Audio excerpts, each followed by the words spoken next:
মহান স্বাধীনতার ঘোষক শহীদ রাষ্ট্রপতি জিয়াউর রহমানের ৩৬তম শাহাদাত বার্ষিক উদযাপন করছেন যুক্তরাষ্ট্র বিএনপি। মিজানুর রহমান ভূঁইয়া মিল্টনের সভাপতিত্বে প্রধান অতিথি ছিলেন বিএনপির কেন্দ্রীয় সহ আন্তর্জাতিক সম্পাদক বেবি নাজনীন।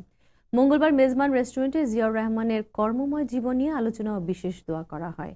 এ সময় উপস্থিত ছিলেন বিএনপির নেতা আব্বাস উদ্দিন দুলাল, সাবেক ছাত্রনেতা আব্দুল সবুর, সাবেক সহসভাপতি আবুল কাশেম, সাবেক যুগ্ম সাধারণ সম্পাদক রকিব উদ্দিন দুলাল। অন্যান্যদের মধ্যে উপস্থিত ছিলেন বিএনপি নেতা ইলিয়াস উদ্দিন, মোশাররফ হোসেন সবুজ, দেলোয়ার হোসেন শিপন, উমর ফারুক, নুরুল আলম, রুমেল সহ আরো অনেকে।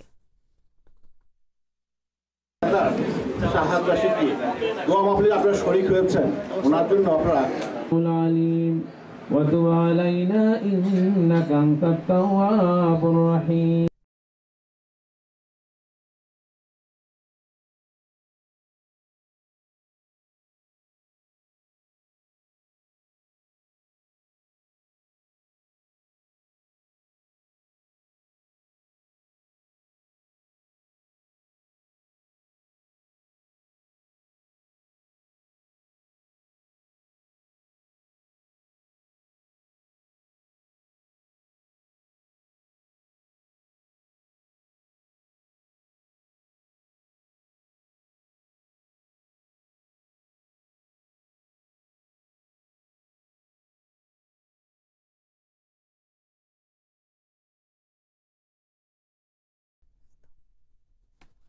বরাবরের মতো এবছরও ফ্রেড মেডস্থ গুজরাটি সমাজের লোকনাথ ব্রহ্মচারী ১২৭তম তিরোধান উৎসবের আয়োজন করে প্রবাসী অন্যতম আদি প্রতিষ্ঠান Loknath mission of new York.